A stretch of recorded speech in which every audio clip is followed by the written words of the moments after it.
Welcome to the Apotheosis, a StarKid fancast dedicated to untangling the mysteries of Hatchetfield, one implication at a time. I'm Mina. And I'm Ramona. Get your cup of poison coffee and let's begin.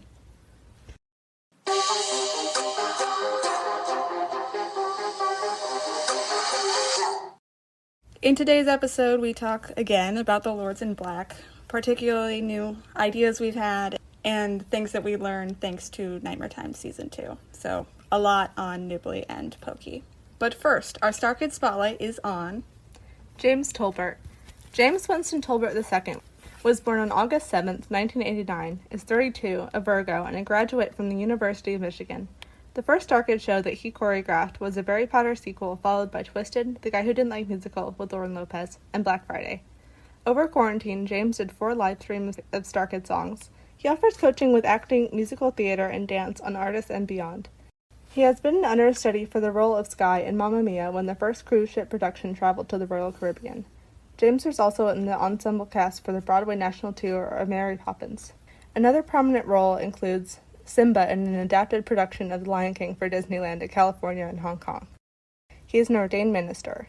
James's Hatchetfield roles are Xander Lee, security guard, Sniglotz, corrupt man, Blinky, Vice President Bob Morris, Northville student, Barker, tree person, Judge, River Monroe, Trevor, Lars Metzger, Nighthawk, Noah, Technician, Announcer, Nurse, Audio Guy, Charles, and Kid. His character's mortality rate is 13.6%. That's amazing. All right, the stage is set. It's showtime. Let's begin.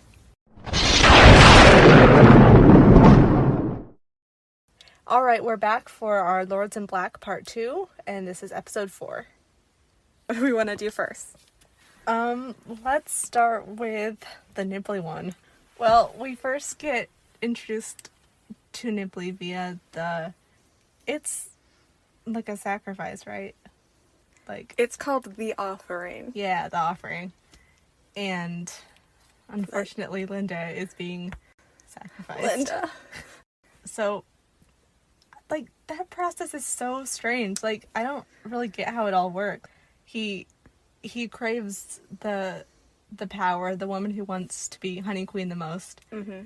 And through that, he'll, like, eat her and then, like, take the form of her body, and then he'll be able to walk her form for one night a year. And he's only able to do that on the eve of the Honey Festival, right? Yeah, okay.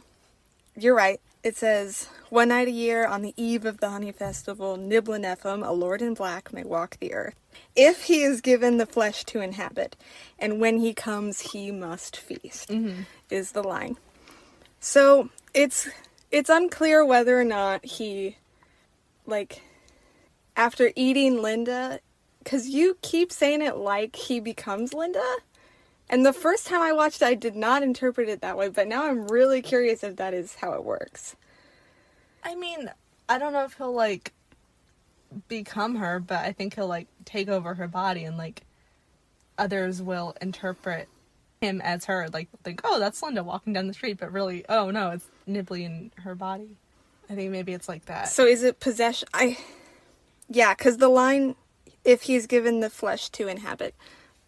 The whole thing with him is they throw Linda to him, and they just throw her on the ground next to the mound of pig corpses. Rotting pig flesh, yeah. Yes. And then they do some creepy, mystical chanting. Probably. Yeah.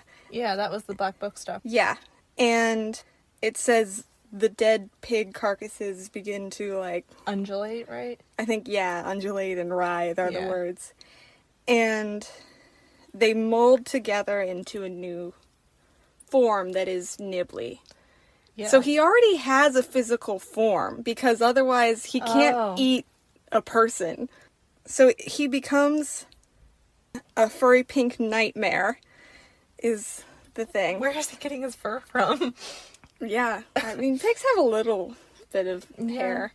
And it describes him differently. It describes him with, like, a long neck. I know, his thing is so scary. And then the doll is different. The doll doesn't have a long, like, pig neck. Well, I think the dolls are different than the actual things by a lot. Probably. Yeah. If the monsters were real. Yeah, like Yeah. the picture we have in the Black Book of Tinky is much different from the little doll, which is terrifying in its own way. Mhm.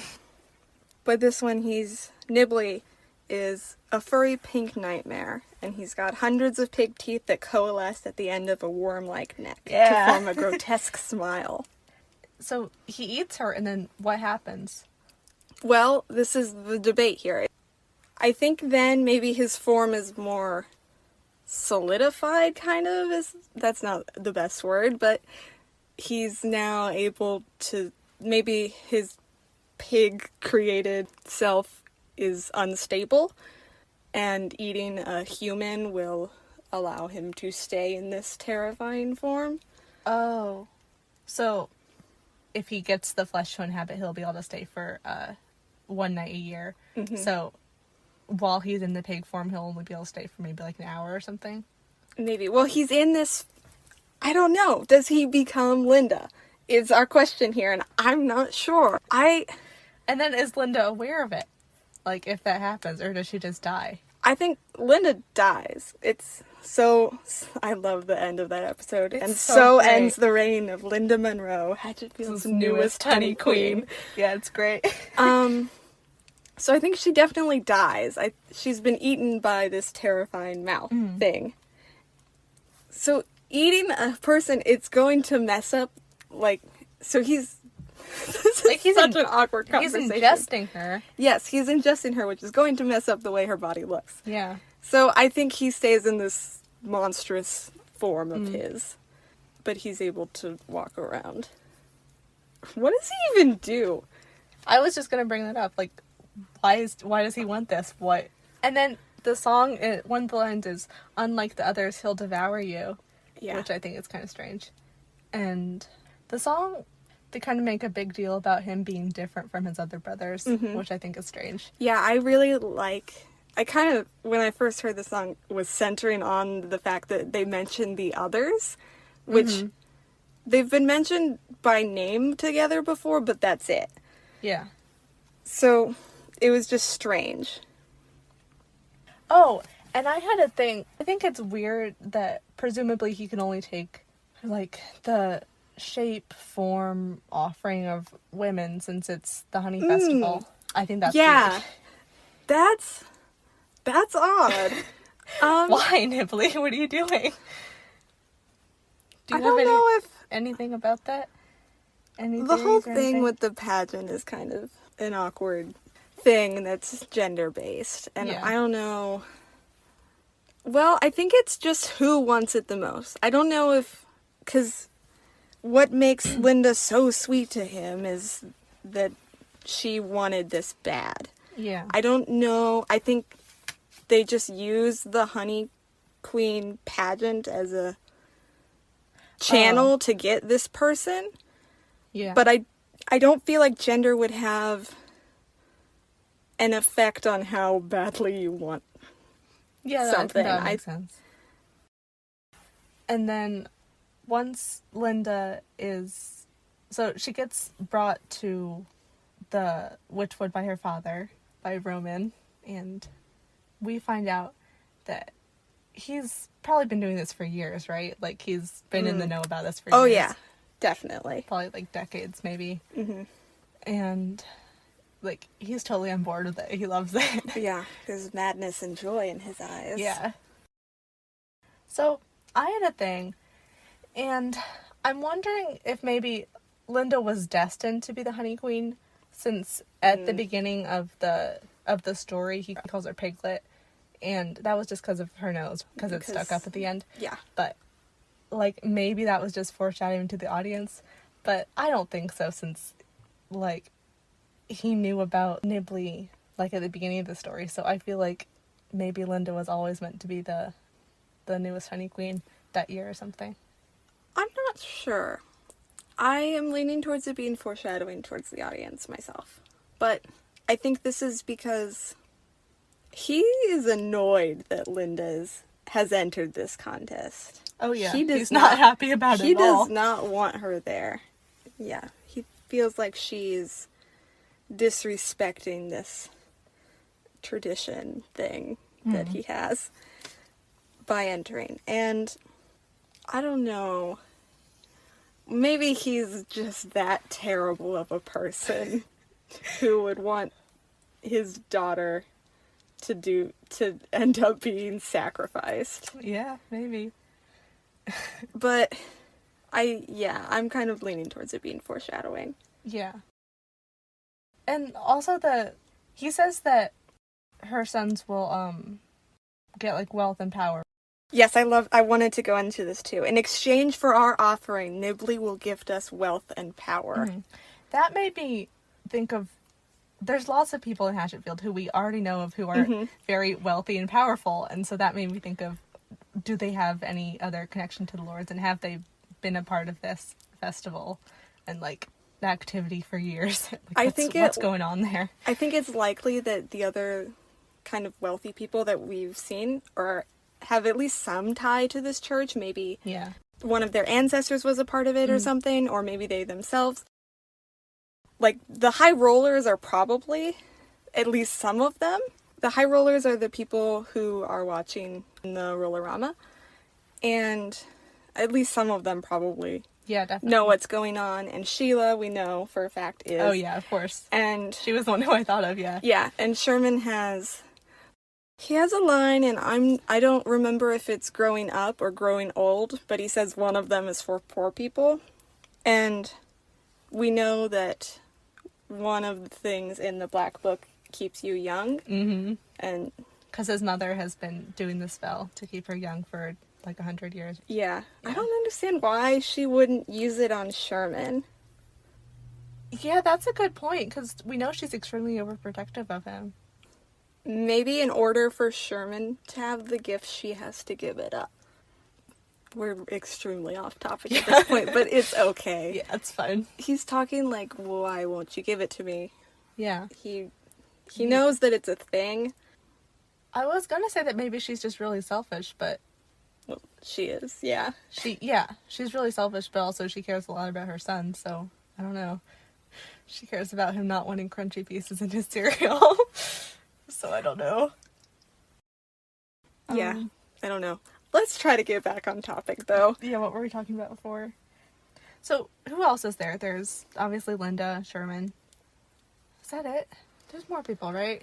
Roman. I mean, you could make the argument that Higgins has a lot of money with his giant house. I say definitely Higgins. Like, he's got horses. He's got a stable, a greenhouse, like a mansion, a lab. He lives in the woods. Like, that guy's got a lot of money. Well, does he live in the woods or on the edge of town?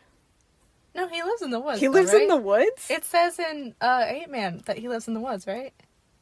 I don't remember if it was in the woods or on the edge of town. By the woods. I don't know. Either way, he lives somewhere near the woods. Yeah, Higgins has got stuff going on. Yeah. At least a couple other people who were named. Have lots of money. Or at least that we Linda's put together who have lots gossip of money. Friends. Oh yeah. Probably some of the other people entering the pageant. Mm-hmm. Charles. Eddie. Yeah, I say definitely. But I think Eddie is ignorant of the whole thing. But Charles definitely. Yeah, Charles is just throwing money everywhere.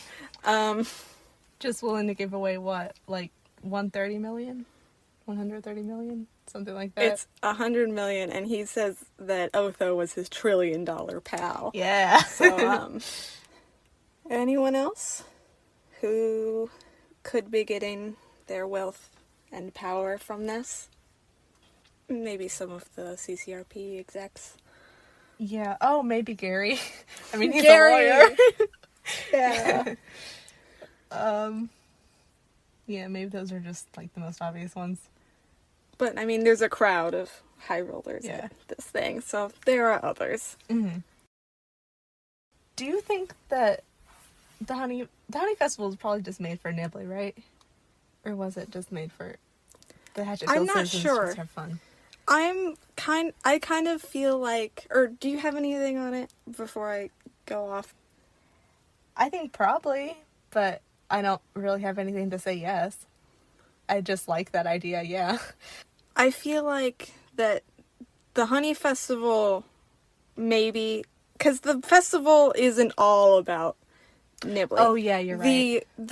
the Honey Queen pageant is for Nibbly. You're right. But the festival itself is kind of, it's the whole town. Yeah, it's got, like, a music festival part of that, and games.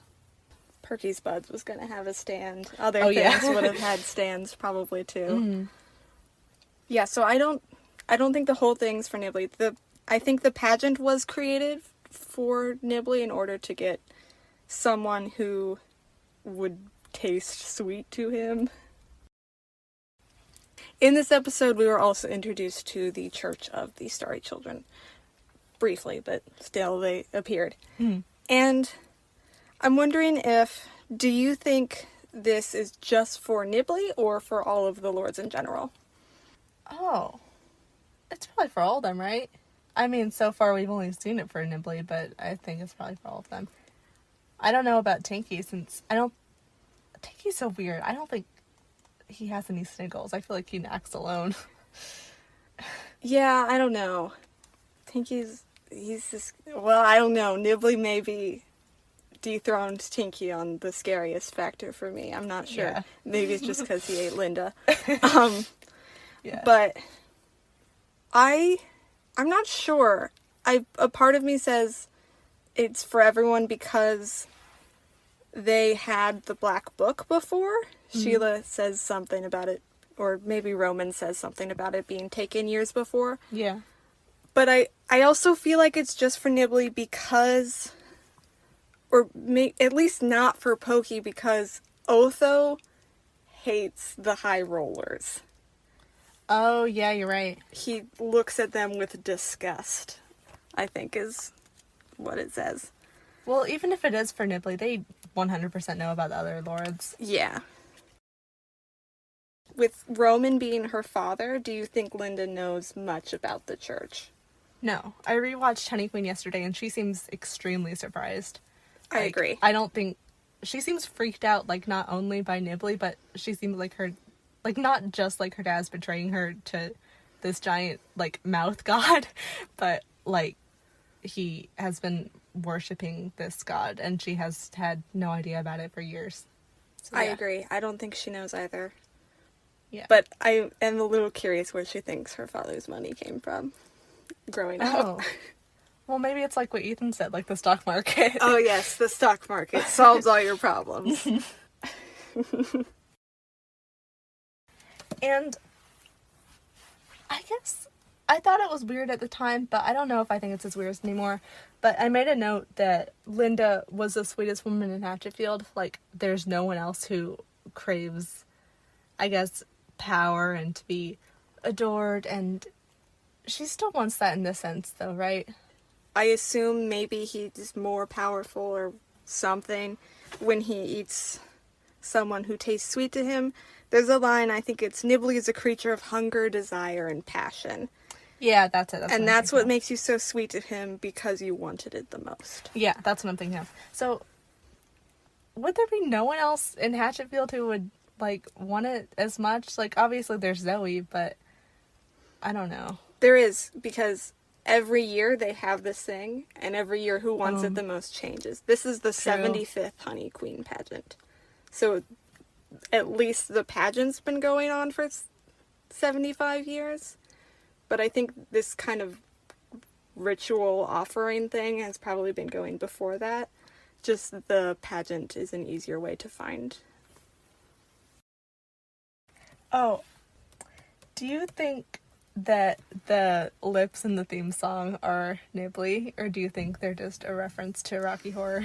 I think it's a reference to Rocky Horror. I'd love it if it was Nibbly, though. I know, but then It'd be funny. It'd be weird because the others don't show up. Mm-hmm. Yeah, it still makes you wonder, though, like, why are they there? Like, they just seem very out of place. Yeah.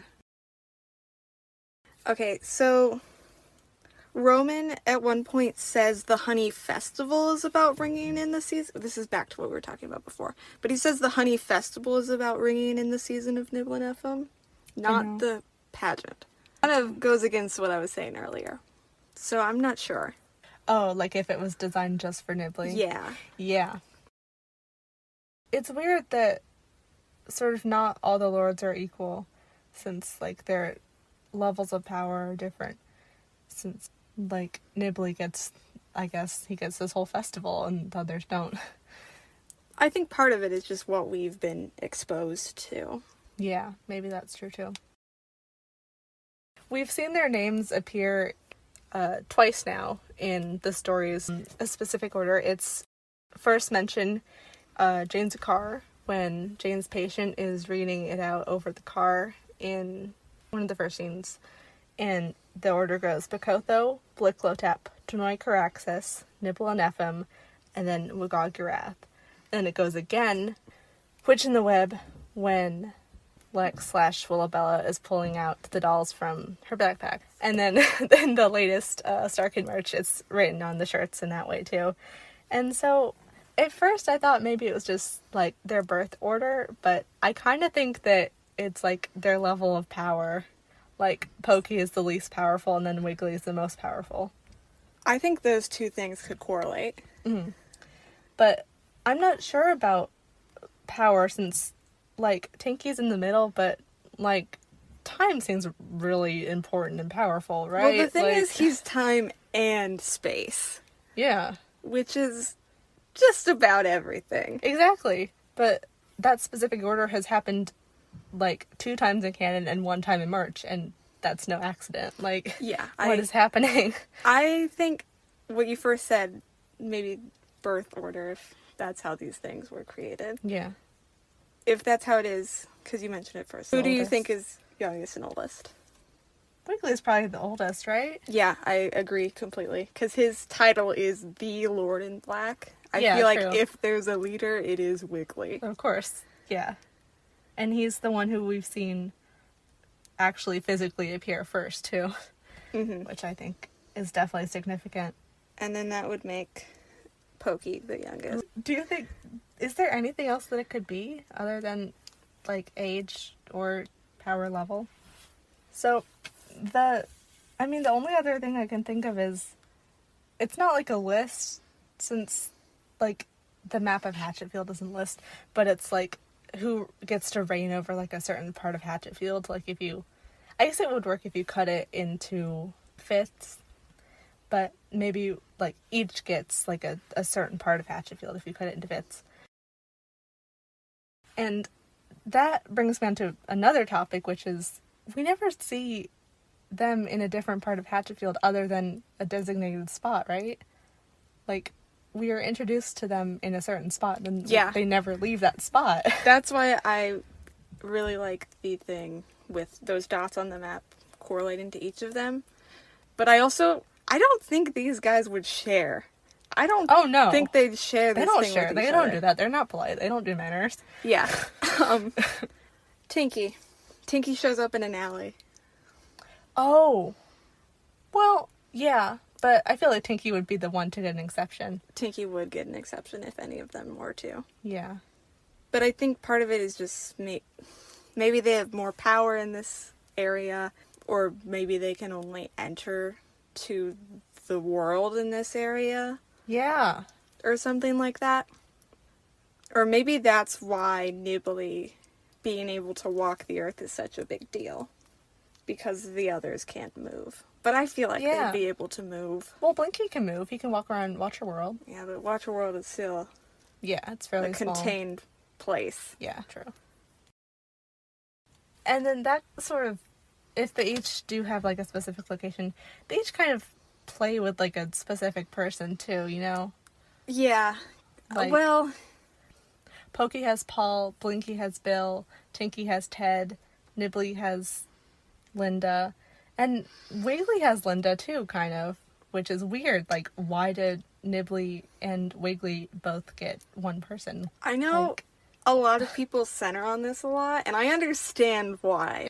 But I feel like them playing with a certain person is just kind of how we're introduced to this, because Nibbly eats someone every year. He's not targeting Linda specifically. He just wants someone... But Wiggly definitely does. Wiggly definitely targets Linda. If people are tied to a specific one, Linda and Wiley are both. well, Wiley is debatable. Linda's definitely with Wiggly because 100%. she's the mother. Mm-hmm. And Wiggly chose her. And I don't know how much he chose, like, Wiley. yeah, Wiley. I feel like that one was more, like, coincidence. Yeah. I think he just, like, this guy just came to the black and white. He was like, oh, I can use him. Oh, yeah. And then with the others, Paul and Pokey. I guess we never really see them directly interact.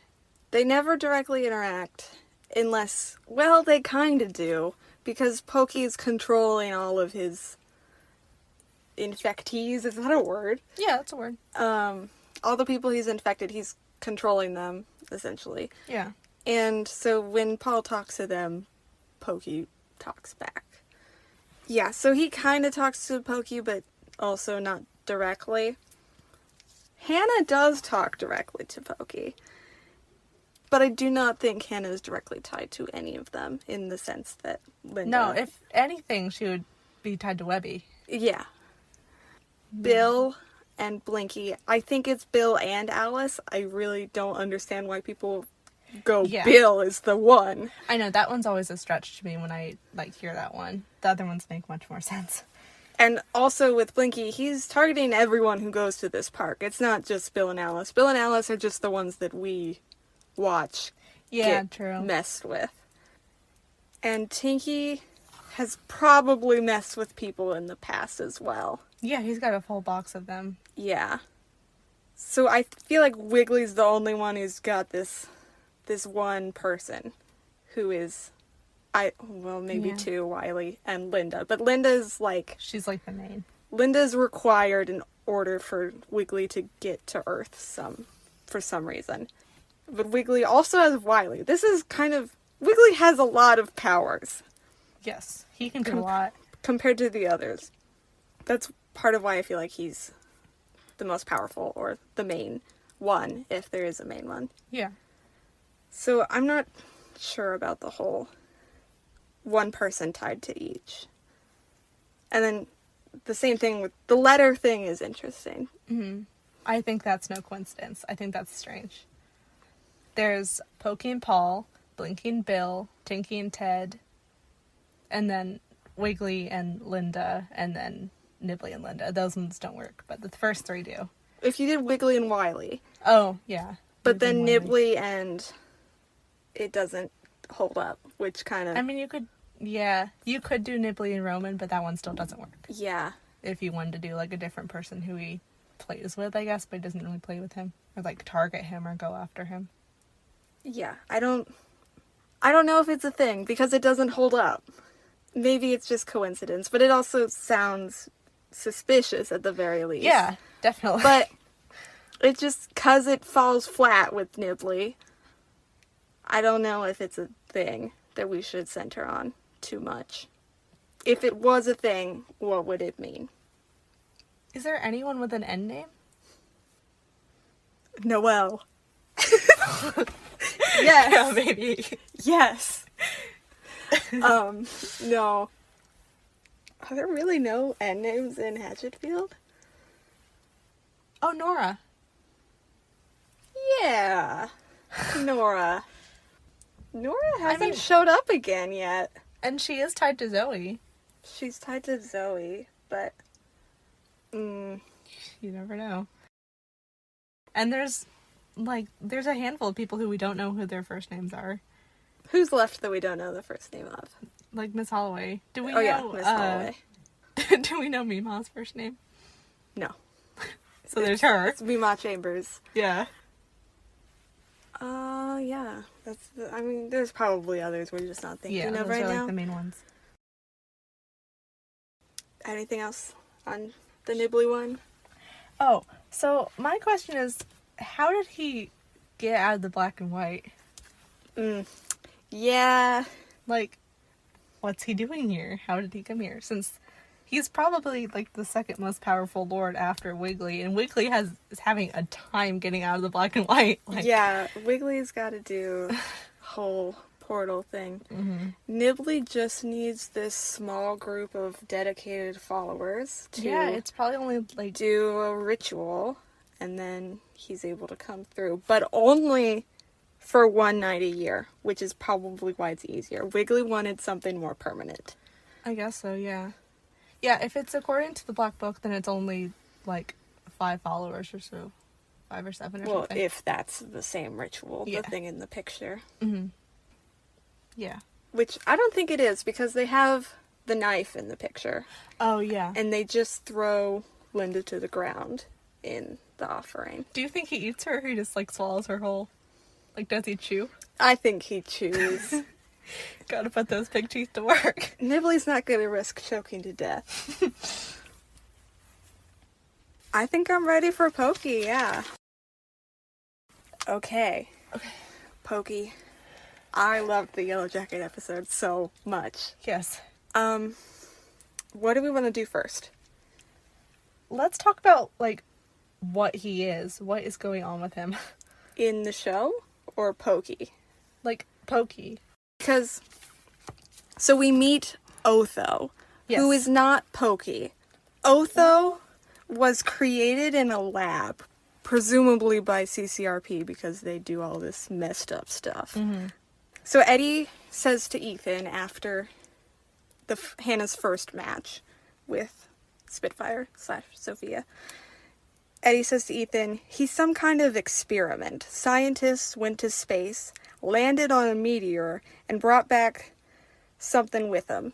A substance. They spliced it with human DNA and grew him in a lab. So Otho, and also Webby kind of gives us a thing on this too, because she says he's trapped in a human form for now. Mm-hmm. So Otho is not Pokey. Different name even. When we first watched it, I know, and the announcer said Otho, I laughed so hard because I thought instead of Pokey they named him Otho just to spite everyone, because everyone guessed the names right away. Yeah. So yeah, Otho and Pokey are separate beings, but Pokey is able to kind of speak through Otho. I think Pokey controls Otho like he does the infectees, but because he's doing it through this conduit of a person, he's got less powers than he does when the meteor actually hits. So, was Pokey, like, he wasn't literally the meteor, right? I don't think so. I think maybe he was in there or something. Like I don't know. In a little carved, like, little hidey hole in the middle or something. Yeah. The way Pokey is a hive mind, so maybe he's just a virus. He doesn't have a physical form. Mm. Yeah, that would work for, like, their levels of power, since if he doesn't have, like, a physical shape, he can only take the shape of, like, maybe the goo in Guy or something. Yeah. But the whole thing with the mask is a physical thing that Otho, when spliced with Pokey's goo stuff, which is probably the substance that he was talking about, when the goo is spliced with human DNA, Otho was created, and he has the mask thing, which is a physical object that would make sense if Pokey himself had. Like, the puppet that we see, the boy, the Otho, he's not human, right? Well, no. Or is he's more of, like, a creation, like, M-Droid or Paul 23 or something. Not to the same extent as them, but like the same kind of idea. Yeah, I think when Hannah looks in the black viewing box, he's described as something more than human. So he's part human, but not entirely. He's got a human form mostly. He's just got really pale skin and thick blue veins, as well as that mask. And ginormous, terrifying, and amazing puppet eyes. He looks so good. Like, the puppet was amazing. Oh, whose DNA do you think it got spliced with? Oh! Do you think we know? Oh. Can you make any guesses? Well, we know Emma sold her DNA to CCRP for $200. Do you think it was her? I don't know. I mean, maybe. That would be funny. I don't know. There aren't a whole lot of characters that would sell their DNA to CCRP. I mean, yeah. But they also got Paul's really easily just off of a coffee cup. So any of their employees or anyone who, like Emma, sold their DNA. Oh, something I found this weird. I found this a little just kind of slightly off. Interesting. With Otho fighting Hannah, Yellow Jacket. Or wait, it was not with Hannah. It was with Spitfire. Otho flies. Oh, yeah. He floats up. Yeah. So he can fly and corrupt people. Ethan says he can fly, but it's more of float. it's like levitating, yeah. But still, he is off the ground. Mm-hmm. And so he's got other powers than what we've been exposed to. And I think it likely that the other lords do as well. Oh, yeah, of course. Yeah, that is really cool. I'm glad that they are, like, slowly introducing more things that lords can do. It's really interesting. Going back to how CCRP kind of... Or we don't know if it was CCRP, but we're gonna say it was because probably... Yeah. Who else would do that? I know, Like, yeah. CCRP's crazy. But Otho has this bomb in his head Yeah. that they put in there as a way to control him when he was growing. Mm-hmm. And Charles has that.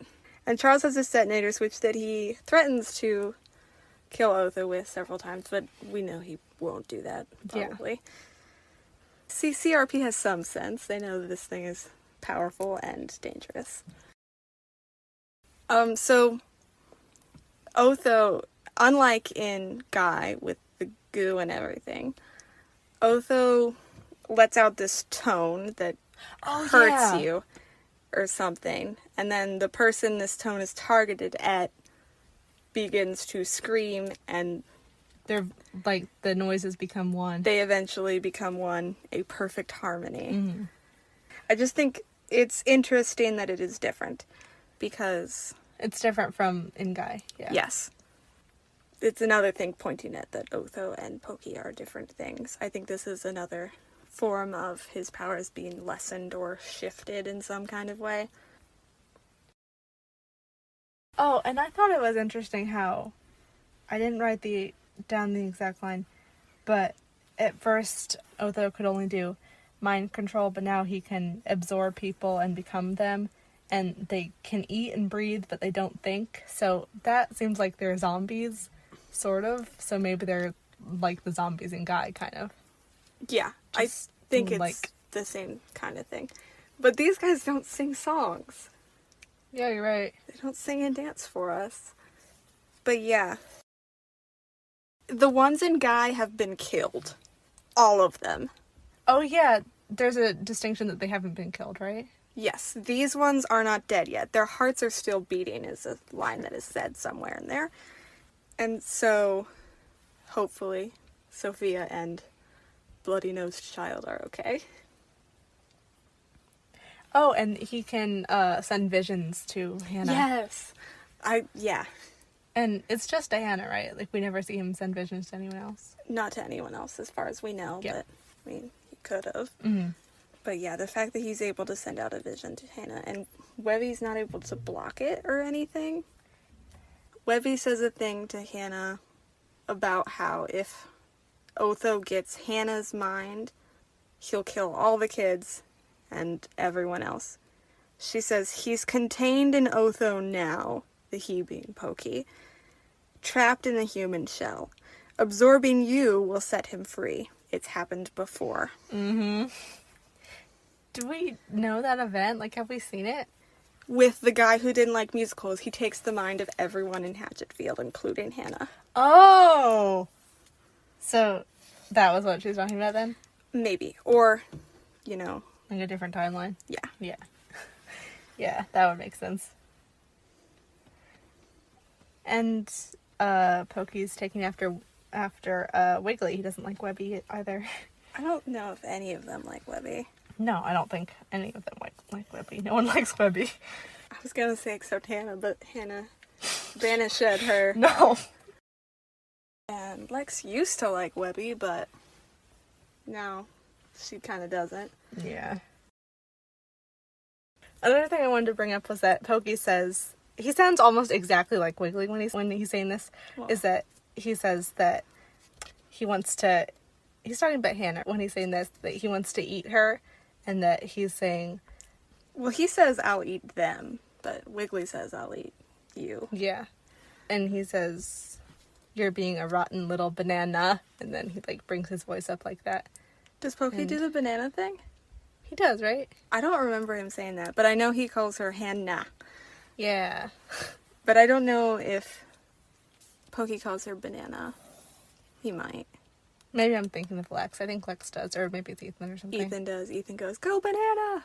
Yeah. So, maybe it's all of them that they kind of, like, do that same kind of thing. Like, they all taunt in, like, the same kind of way. Yeah. Or, like, at least to Hannah, they all taunt her in the same kind of way, because they know it'll get to her. Yeah. Because, like, that's how the people who she loves, like, talk to her. Like, call her by that pet name. They know that she doesn't like that. Yeah. These are the only two we've seen interact with Hannah at this point. Unless you want to count Webby, which I don't think we should, because not the same. The only two lords who we've seen interact with Hannah. And Webby doesn't do it because she is nicer, and she knows that Hannah wouldn't like that, I think. Also, Webby's kind of a different... Webby's a queen in white, not a lord in black. And they describe her as an elder being, not an eldritch being, which I thought was interesting. Yeah. They describe... Who was it they described as an eldritch horror? I think it's in Daddy. It's a family tree of eldritch horrors. Yeah, that was it. And maybe also in Killer Track. They mention the book in there, and there's probably something else. Yeah. Let me correct myself. The family tree was not in Daddy. The family tree was in Killer Track, not in Daddy. Oh, it was in the Black Book, right? Yes. Oh, one of his lines, I don't have it written down, but he says, some, like, soon this will all be irrelevant. What is he talking about? What does that mean? Can you give a little context for... I think he's talking to Charles, and he's being, I thought it was to Hannah. Was it to Hannah? Maybe it's to Hannah. I don't know. But I'm just wondering why he thinks that. Like, will it be when he and her fight? Like, okay, yeah. No, win? you were right. It is with Charles. Yeah. After he's saying... When he's being all cryptic, yeah. Yeah, when he's talking to Charles, after we fight Hannah Foster, it will all be irrelevant, or it's something like that, right? Yeah. I think it's because he knows that if he gets Hannah's mind, he will have won. He'll be able to do whatever he wants with this town. Yeah. What do you think he wants with the town? I mean, Webby says that he hates every voice but his own, and that, so what, he would just, like, kill them all? Yeah, like what he does in Guy. I think that's his goal, is to get the whole world and just be able to do what he wants so he doesn't have to listen to anyone else. If he hates every voice but his own and Guy, that's a very interesting way of going about it, since he has everyone sing and, like sing and... Well, it's his voice. Oh, yeah, you're right. Well, do you want to get into the thing of how individual are the people who are infected? Sure. So, we briefly talked about it in the last one, but we talked about it very poorly, the ways of infection. Yes. Let's do it again here. Okay. It was all over the place. We talked about some stuff in the middle, and at the beginning and then the end of the middle. So we're going to talk about it now. Yeah. Okay, so let's talk about, like, chronologically. What's the first wave of infection that we hear or talk about? Ingesting. Well, that's the first one they talk about. But with the initial meteor, those who are around it get infected as well. But the initial one that we know for certain these people are being infected is after they ingest the coffee that the blue goo has been integrated into. Mm-hmm. And then there's still close proximity to it. Yeah. Since you're around the people who are singing, then that slowly causes the spiral. More and more people are being infected. Mm-hmm. And puking in your mouth. Yes. And how do we know about that? The lyric in Inevitable and the commentary track. Mm-hmm. From the DVD. The bonus features. Yeah. But yes. And then getting shot. That one's... Well, being killed. Thing. So, it's as broad as that? Like, just being killed? I think so. Being killed and then in contact with someone else who's infected, you will become infected yourself. Oh. I think being killed is a step in the infection process for all of them. Because the coffee is poisoned. Mm. And those who are near the meteor, maybe they were in the theater when the meteor hit. Oh, yeah, you're right. Yeah, that well, makes sense. No, that doesn't work. Because Bill knows... Or maybe Bill, Alice, and Deb were just running late. Oh, yeah, they could have been. But yeah, I think being killed is a requirement regardless. Maybe the last step in infection. How did Sam get infected? He went to Mamma Mia with Zoe. Oh, yeah. So they were in the theater. They were either crushed or, killed by something else. If just close proximity is all it takes, then that's what it was. And Hitchens got killed by getting his guts ripped out. Yes. Same with Charlotte. There is a very fun debate. I don't know if we should do it now or wait till a Hitchens episode. Hitchens infected prior to him. When he's singing his song. When he's singing his song. His showstopping number. I like to think not. But I don't know. I also thought not until the other day I was listening to it. And I feel like maybe he is partially infected. Do we see because he goes back and forth between two voices during this song. He goes from Workin' Boys to Showstoppin' Number. And we don't get Workin' Boys in Inevitable, we get Showstoppin' Number. Yeah, you're right. Workin' Boys is the song that Hitchens wrote, but Showstoppin' Number is a separate thing. You're right. Is there anyone else who, goes back and forth like that? Let It Out. Yeah. And then when you touch the goo, maybe you get partially infected. Like, this is the first step. Or one of the first steps in one of the processes. Yeah. If you touch... Because he comes in contact with it, as does Emma, which means maybe she was partially infected as well. He's not very cautious about it at all. Like, he picks it up and he looks at it. I know. It's like, gets real close to my face. So he touches it before, as does Emma. And... You mentioned it briefly in one of the episodes that he touched it before and perhaps he was infected then. So maybe that's one of the first things is, close proximity to the goo, maybe. Yeah. Even. Or, he probably inhaled some spores or something from the goo. He held it up to his face. It was so close to his face, yeah. So that's the first part. And then he kind of had Pokey in his brain during Showstoppin' Number / Workin' Boys. And then when they come and kill him, he fully becomes an infected member of the hive mind. Mm-hmm. And he still seems sort of, sane there. Like, not entirely affected since he's, oh no, my tummy. Not my tummy. He's worried about getting his tummy, and his guts ripped out. So, yeah. McNamara. Oh, yeah. Well, the thing...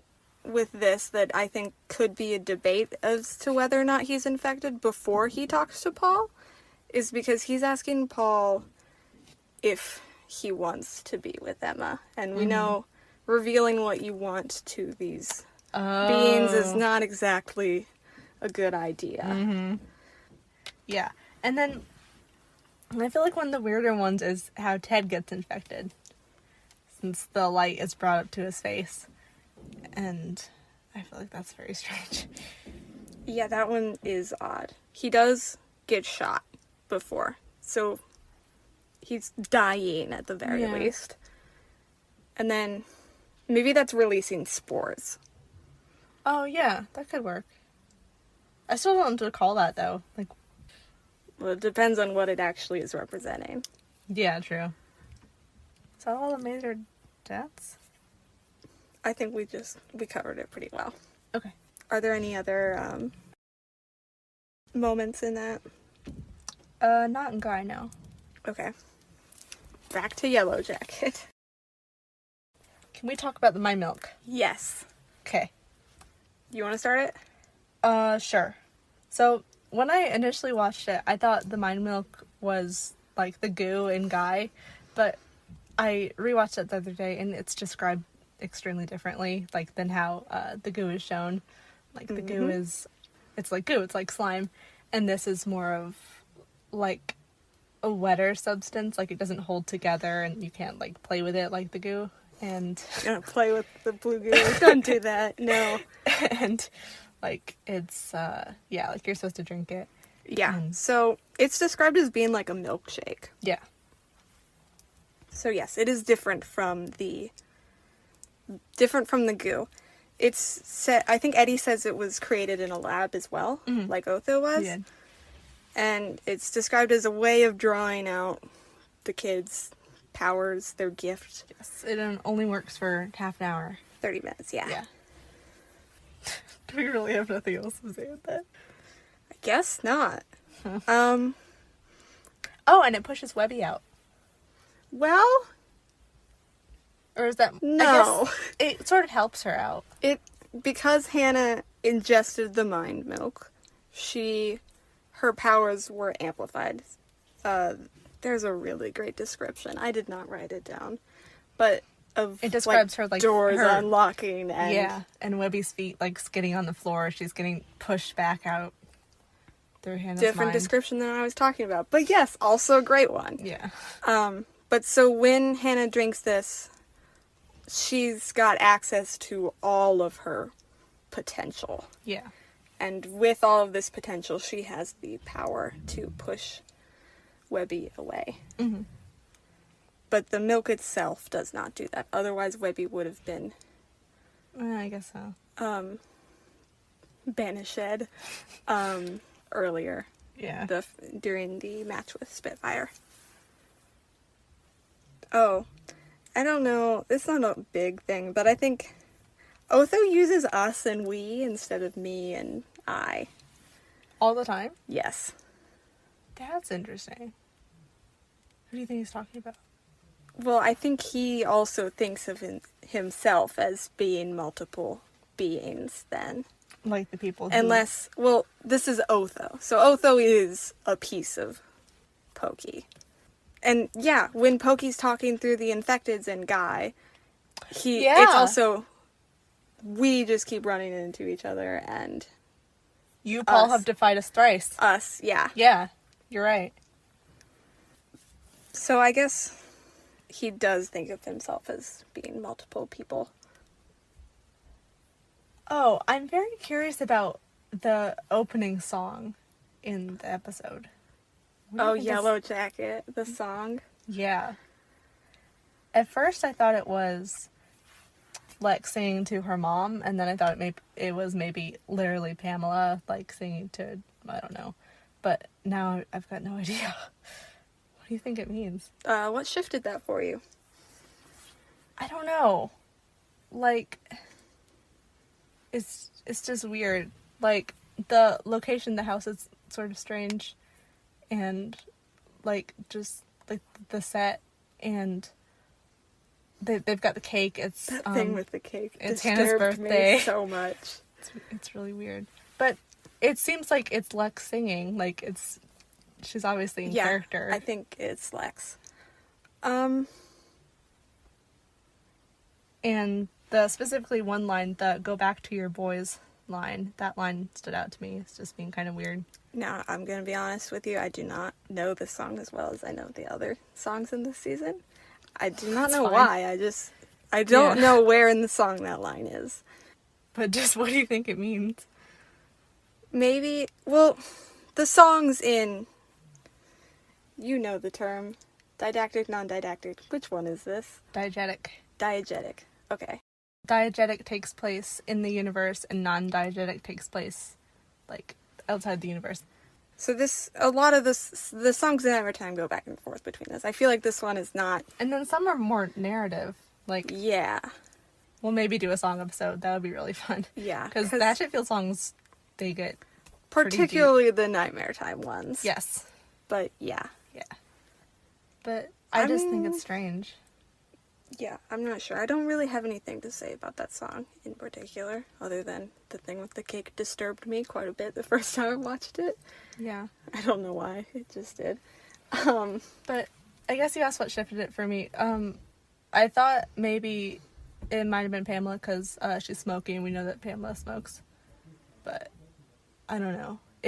It's kind of a weird choice and to have. Are you saying she's singing kind of at or to Pamela, or that like maybe Pamela singing through Lex somehow? But that is a weird choice. Like, why not just have Jamie sing as Pamela? So I don't really know. I think if it is a character, not just a fun song to set a scene, it is probably Lex, and if it's not just a song to kind of set the vibe of this story, maybe she's singing either to Pamela, complaining about life and terrible job she's done raising her, or maybe even to Hannah, because, well, no, not to Hannah. She loves Hannah. But maybe, siblings deep down, there's always a little bit of anger. Just kind of anger at her life situation in general, even. She'd be singing at Webby. Yes, she could. That's a great thought. Yeah. I think she could be singing at Webby. Maybe she could. I wish I knew the song more. Yeah, I don't me know too. it very well. But, yeah. That could be to Webby. Yeah, and one of the opening... I think the opening line is the float like a butterfly, sing like a bee line, which is like a boxing term, but also that like is insects, and Webby is like a spider, so that could tie that in. Yeah. This is kind of going back to something we said earlier, but let's talk about that dream. Maybe it's a dream, maybe it's not. This sequence of Lex in Toy Zone with the Sing-along Pokeys. Why do you think it's a dream? Because... not a dream, but more like a vision or something. Because the way all the dolls are moving, they haven't done this before. Maybe this is just something Pokey can do that the others don't, but that sticks out as a little bit off. Yeah, and I think it's extremely strange and like, why is it happening at exactly the same time as her sister is having a fight with this god? Like, I think Webby... this is why I think it's a vision. Oh. Because Webby's going back to Lex, and we know Webby can give visions. Yeah. And I don't think Webby has a whole lot of control over this, because I doubt she would force Hannah to watch. Hannah says terrible things. Yeah. People dying, world's ending. I don't think Webby would expose Hannah at such a young age to those kinds of visions. I think maybe her going back to Lex after all this time, maybe a vision was a side effect. And this is that. And the fact that the dolls are moving is weird. And they puke in Lex's mouth. They do! Yeah. That doesn't have any after effects on Lex though, right? No, that's also probably a vision. Yeah. Oh, so going back to the boxing ring, the light's coming down they're green, blue, and purple. And I think that's got some symbolism behind that. And I don't know what it means yet, but I think it's interesting. Yeah. I don't think I have anything to say off of that, but that's interesting that it is colors that correlate to some of them. Mm-hmm. Not all, though. Yeah. But do you have anything else for Pokotho? No, I have nothing else new for Pokey. I'm good. Oh, maybe we can talk about this a little. When Hannah first sees the viewing box, she is able to... Well, can she see through it or just kind of sense through it? She cannot. She just senses that there's something going on back there. And then we, the audience, can see. Okay. But she asks him, "Who are you?" And he responds, "Death, rebirth, you'll be with us soon." Mm-hmm. What does he mean? Oh, I know what he means. He means the apotheosis, the death, the rebirth, the singing, like being brought back to life, and then the you'll be with us soon. Like he's gonna get her soon, right? Yeah, that's absolutely what he means. He also says later, it's not death that awaits you, Hannah, but godhood. So yes, he's talking about the apotheosis. Is that what he means in that sentence too? Yes, that is absolutely what I think it is talking about. Okay. Did you have something else that it was? No, I was just more confused by that one because I didn't know if he meant, like, not really literal godhood, because they would never do that. Like, no, they don't... it's because Hannah's joining him and he is a god. That's why he says that. Oh, do you think there's any symbolism of a yellow jacket other than it being, like, sort of stronger than a bee? Oh, the insect. Yeah. I mean, like, the insect and the color. I don't know. Do you have any? I don't have anything. Oh, well, it is an insect and Webby's a spider, so there's that connection again, yeah. I don't think it's fair that Eddie picked her fighter name. I think Hannah should have. Yeah, I know, I agree. I think she should have been Banana. Yeah, that would have been funny. But yeah, it was a little weird that Eddie just forced this upon her. Mm-hmm. Oh, I think it's extremely weird that I think Eddie and both Eddie and Charles have their shirts undone and like no, I love that have their conversation in the talk back. Yeah, if you see chest hair, run. Have their shirts undone and like the tags hanging down and they look like Wilbur. Yeah, yeah. I think that's weird. So there's 3 like evil guys that look fairly similar. Like, they're bad guys. I think Eddie's arguable. I think he's ignorant of this whole situation. I don't think he completely understands what's going on. He's the one with the detonator, though, right? Like, no. Charles has the detonator. Eddie, Eddie is just... Oh, he's the guy with the gold tooth. Eddie's the guy with the gold tooth. He's just the scout. And when he brings Hannah in, Charles, like, get you gone. He gets rid of Eddie and says to Ethan, you'll never see him again. Yeah, okay. I think, and Eddie says something like, is it magical powers? Who knows? I don't remember if that's what it is. But he says who knows, and it's like, he doesn't entirely know what's going on. He's scared of Charles, too. I still think it's weird, though. Like, they all look fairly similar. It is, I think it's just a really funny coincidence that they all did that. I don't know about a coincidence. In the talk back, it was a coincidence. They said so? They were like, we both got the hidden memo or something. Well, I don't know. I hope it comes up again later and then, like, they turn a joke or, like, a coincidence into, like, an actual thing. That would be funny. Like, maybe they're all secretly brothers or something. Yeah, that'd be funny. Yeah.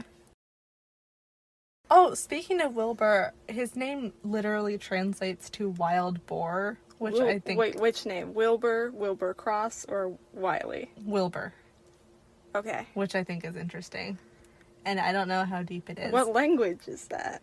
Or is it just kind of etymology? English. And goes back very far. But I think it's interesting. So I think maybe he has something to do with Nibbly somehow. So then you think he's connected to multiple lords then? Yeah, maybe he works for all of them.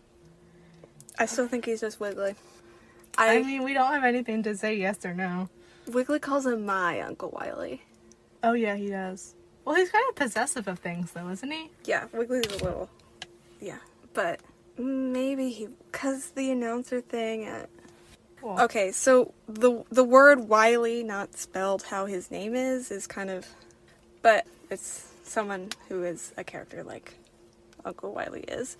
And... Like the Wiley birds. Yes, those Wiley birds.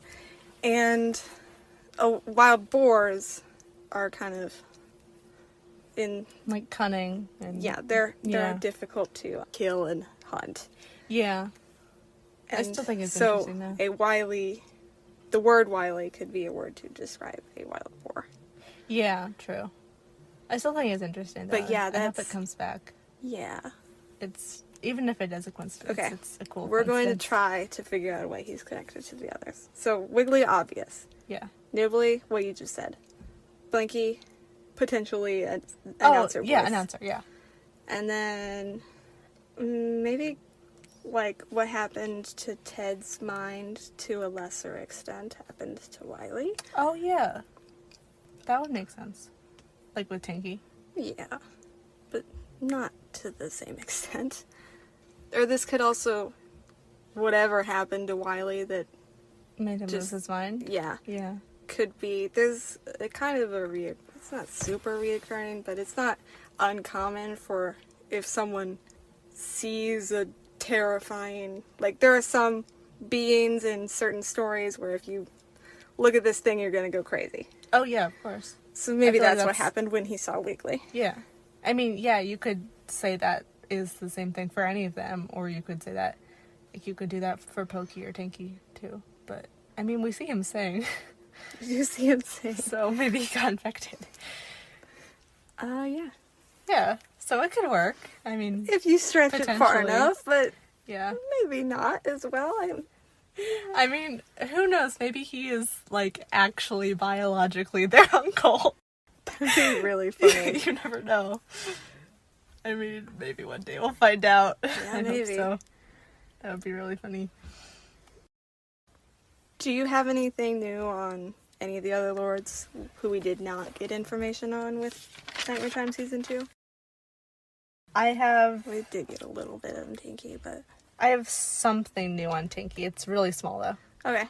So, everyone knows this. It's a very popular thing that, like, in the fandom. But translated into Russian, the name Tanoi Karaxis means dark peanuts. And then translated into Greek, it means the mind carving. Which I've never heard that one. I think it's very interesting, which sort of brings it back to, like, the Miss Holloway's carving when she does her seance. Mm-hmm. That would make sense, because she's doing Tinky, and she also has the puzzle box. So maybe Peanuts is literally Tinky. So, I'd never heard or seen the thing with the carving. I've heard of the Peanuts one somewhere in some comment It's section. very popular. But when I did it did not give me that answer. So, I'll admit, I haven't done it myself. We all know that Google Translate is not a reliable source. Yeah. Ever. And I don't know, because it doesn't give you that result every time. Because I did test the Peanuts it's one. So and annoying. It did not I wish happen. it did.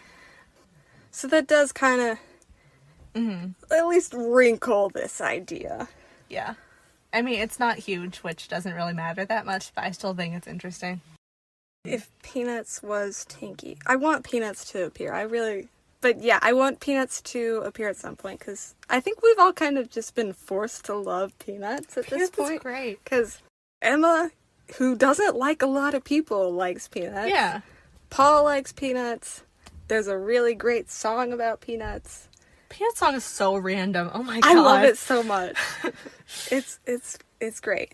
But which brings back the thing, like, why is the Peanut song in the Tinky episode? Yeah, what is going on there? That's a good thing. But there was something I think Nick Lang put on Twitter somewhere that Peanuts is actually a female. Mm-hmm. Which does slightly mess with the thing. A little but bit. not, I mean, it doesn't exactly matter. It's still interesting. And then I hope if we do meet Peanuts, because we know Queens in White exist, maybe Peanuts is one of those. That would be really great. But yeah, I don't know why I want to meet Peanuts. He's just fun. So, in Yellow Jacket, we meet Eddie Chiplucky, which is a great name, and also, which is an extremely interesting connection, in Guy, there's this character named Papa Eddie. So yeah, really similar names. And was there something else that connected them? Well, Papa Ed appears in the Peanuts song and is played by Kurt Mega. Yeah. So, like, are they one the same? What's going on? Maybe. So yeah, that's just interesting, and maybe that's Peanuts' dad. Who knows? So, let's talk about Wiggly's birthday. It's Christmas Day that is Wiggly's birthday. Yeah. It's more of the buying him and, like, buying things, right? Because Christmas, Frank talks about that. He talks about $400 on average is what you'll spend on presents. Yeah. I think it's just kind of a reference, because Christmas is a religious holiday. So, and Wiggly does have his own exciting new religion, led by Linda. What I do find interesting about this is that this event takes place on Black Friday, and his birthday is set to be Christmas. I know, that's very far away. It takes a while for them to make this portal or do whatever they have to do in order to get Wiggly to Hatchetfield. To be born, yeah. So, what exactly are they doing that takes so long? I don't know. It seems pretty boring, right? Like, well, I don't know. Magic is hardly ever boring. And they would not have done it in the mall because the mall is burned down.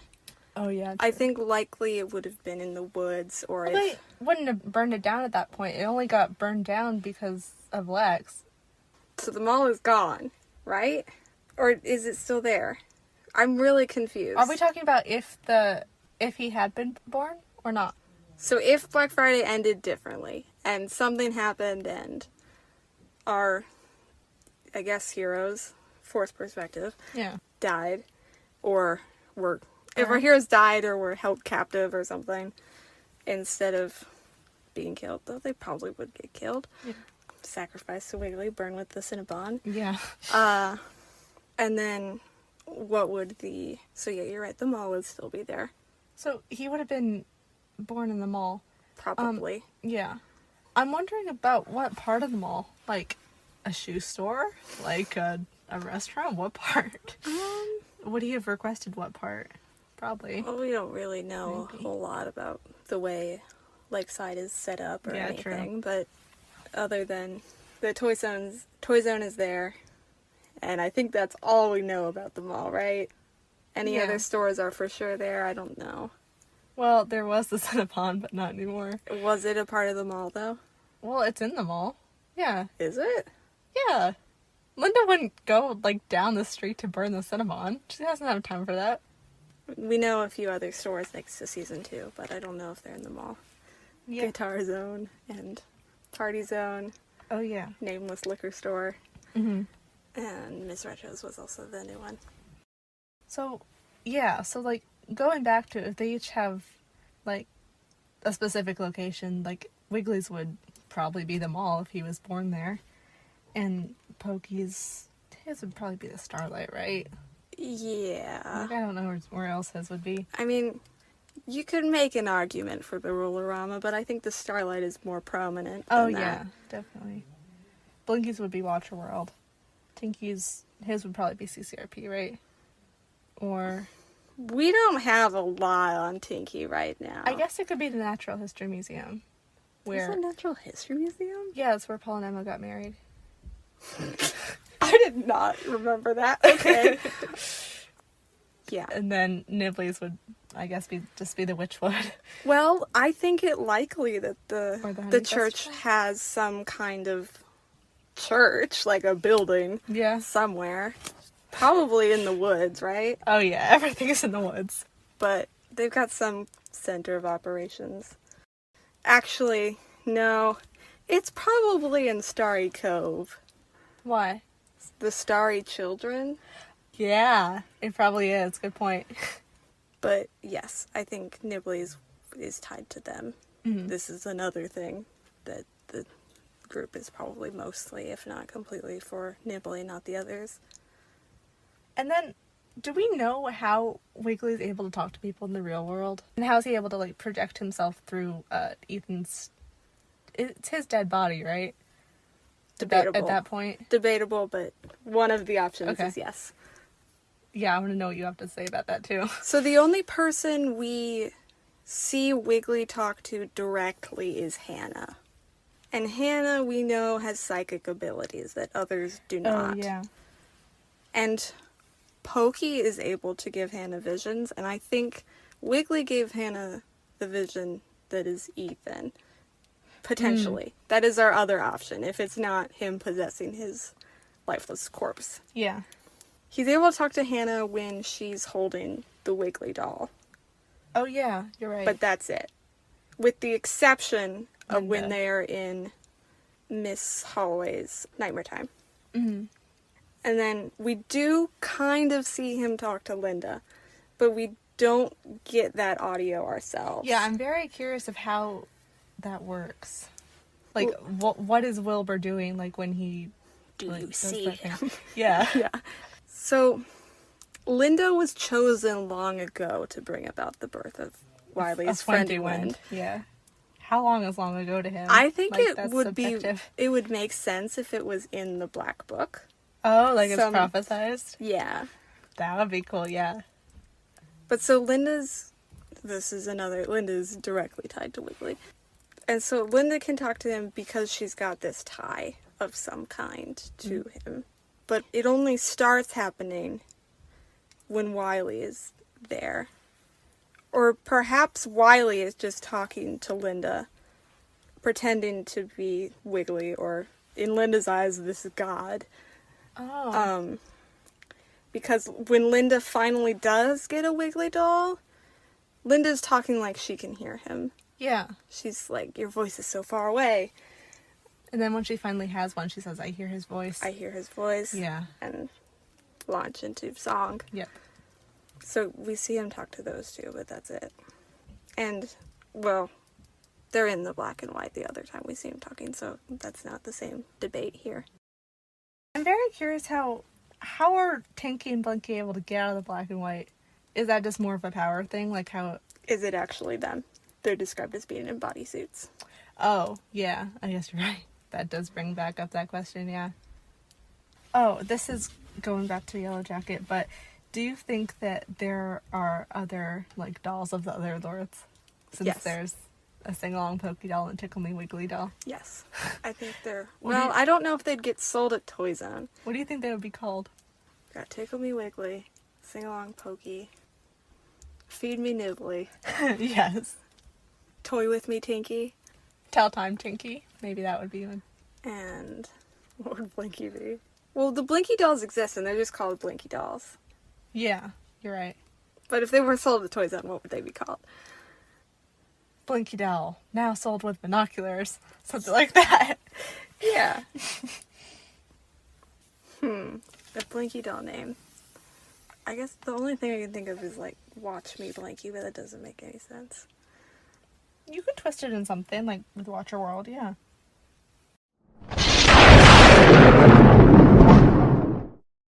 We apologize for any volume change or background noise you might hear. We're in a different location this time than we were last recording. Let's get back into it. Okay. Do you think that Wiggly can only be born on Christmas? That's a good question. I'm not really sure. Because he says to the president when he goes into the black and white that it's going to be his birthday on Christmas. Yes. Yeah, I don't know. Maybe, because Nibbly only has that one day. So Yeah. I guess it makes sense if Wiggly has one too. Oh, and we know who, like, which actor plays each lord now. Like, well, I'm still sort of confused on who plays Nibbly, since it says in the Nibbly Ditty song that Dylan plays him, but, like, it doesn't look like Dylan's mouth. I think it's Nick. It looks like Nick, though, right? Like, Yeah. but it says, like, in the song, it says, credits, it says, James and Kurt, and then Dylan. Yeah, he just had vocals in there, but not a video. Like how Lauren and John were in Next Time. I don't know, maybe. Because Nibbly doesn't sing Nibbly Ditty. I know, but, like, it's still weird to put that there.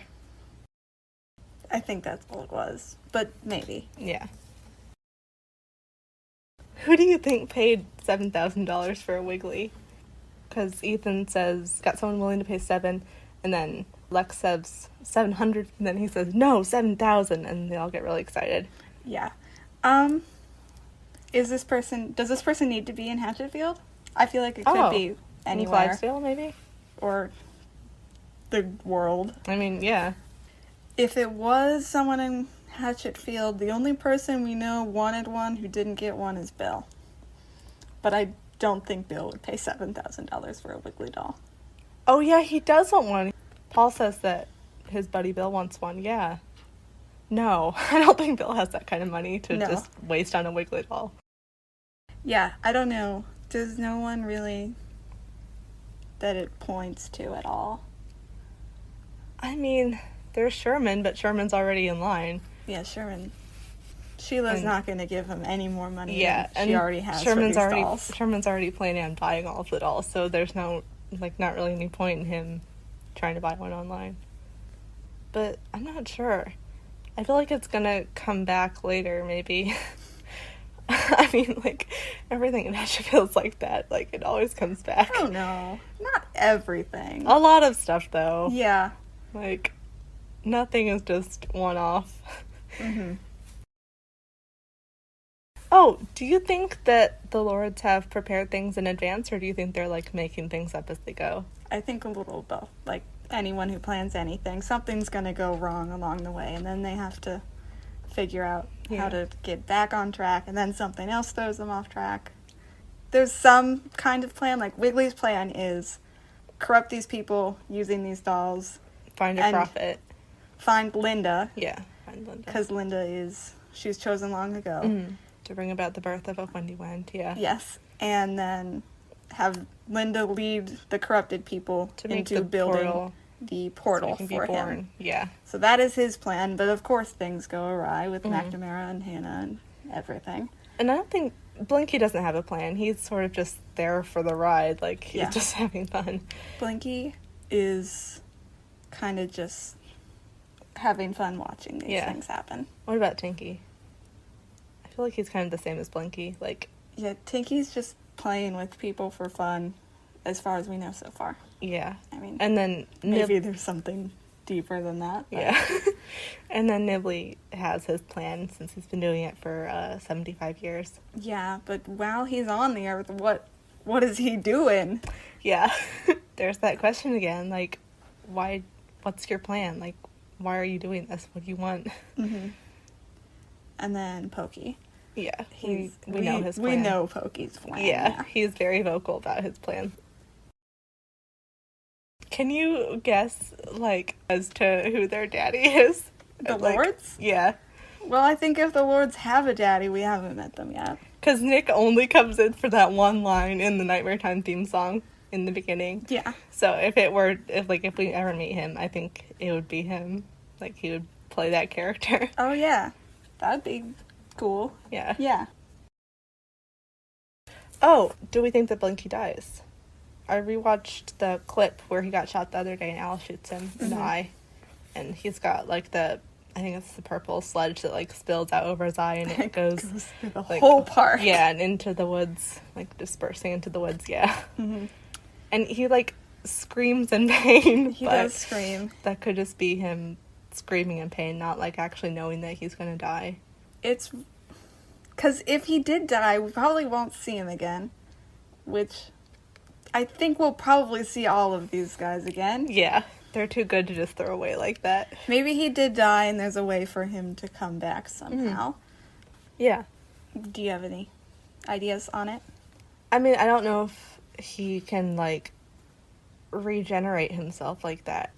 If we're going by their order that's said, he'd be, the second least powerful lord, so I don't know if he can, regenerate himself like that, or, be brought back to life, so maybe he needs help like that. Maybe he's, Miss Holloway somehow.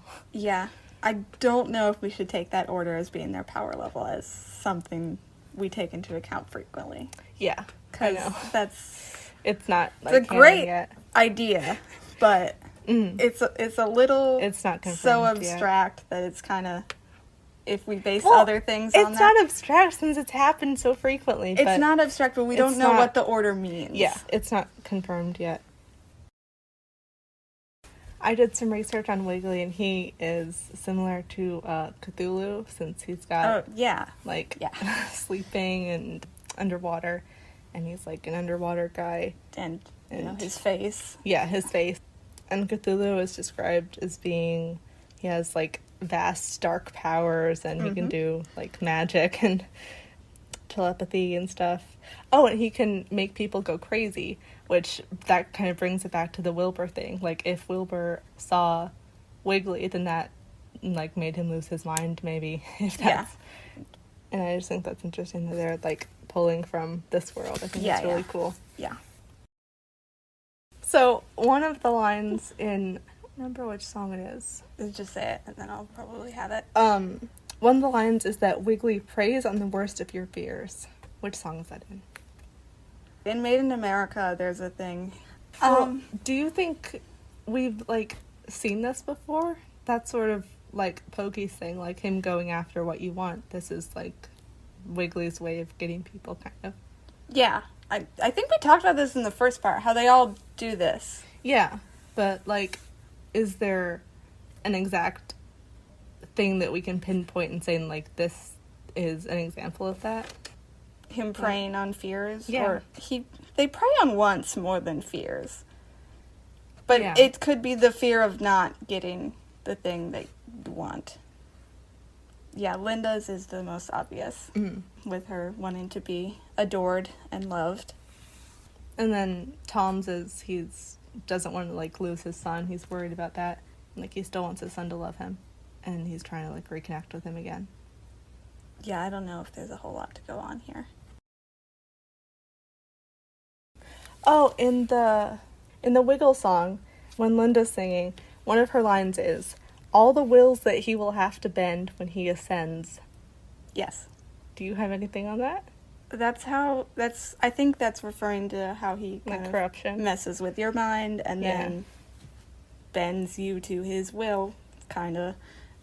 Pokey does that more directly, but Wiggly does it in his own way as well. And then this person will do what Wiggly or what Linda tells them to. Yeah, but ascend made me think, like, it's down below, like, he's coming up from, like, under the ground, or, like, I don't know if it's literally under the ground, but, like, metaphorically, like, the black and white is, like, beneath our feet or something. I think it could be that, yeah. I think it's more along the lines of McNamara says something about trying to stop the birth of a god, and godhood is normally you ascend to that. Oh, yeah, that makes sense. Yeah. I remembered, since we recorded the first part, when we were doing people with who we don't know the last names, we left out two very important ones. We don't know Deb's last name, and I can't believe we forgot them, but Ziggs. Oh, yeah. Yeah. We didn't do their last name. But Yeah, I was surprised when we didn't get their last name, since we got, like, so many new characters in Honey Queen. Like, I wrote down, like, 15 or, You like... wrote them all down? I wrote them all down. We got so many new characters. Like, it was crazy. Yeah. And we got, like, first and last names, too. Yeah, I was very surprised. Yeah. All right. Do we have anything else for this episode, or are we good? I think we're good. Okay.